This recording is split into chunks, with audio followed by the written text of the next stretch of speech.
Friends, இப்போ ஒரு different டைப்பாக ஒரு வாழைக்காய் ஃப்ரை செய்ய போகிறோம். அதுக்கு சோம்பு, பச்சை மிளகா, வெள்ளைப்பூடு, இஞ்சி இதெல்லாம் மிக்சியில் போட்டு அரைச்சிக்கலாம். ஹாய் ஃப்ரெண்ட்ஸ், வாழைக்காய் வந்து இப்படி ஸ்லைஸாக கட் பண்ணி வச்சுக்கிறணும். இப்போ கடாயில் ஆயிலை ஊற்றிட்டு ஆயில் நல்லா காயணும். நல்லா காஞ்ச உடனே நம்ம நறுக்கி வச்சுருக்கிற வாழைக்காயை இதில் சேர்க்க போகிறோம்.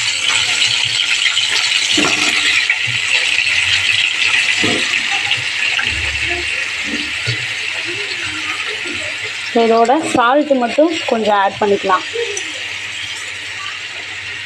ஆட் பண்ணிவிட்டு ஒரு 5 மினிட்ஸ் அப்படியே குக் பண்ண விடுங்க. நம்மளுக்கு வந்து வாழைக்காய் வெந்துருச்சு. இந்த அளவுக்கு குக் ஆனதுக்கப்புறம் நம்ம சில்லி பவுட்ரு கொஞ்சம் சேர்த்துக்கலாம். சில்லி பவுட்ரு சேர்த்துட்டு நல்லா மிக்ஸ் பண்ணிக்கலாம். சில்லி பவுட்ரு சேர்த்து நல்லா மிக்ஸ் பண்ணிவிட்டு ஒரு 5 மினிட்ஸ் அந்த மசாலா வாசனை போகிற வரைக்கும் ஃப்ரை பண்ணிக்கலாம்.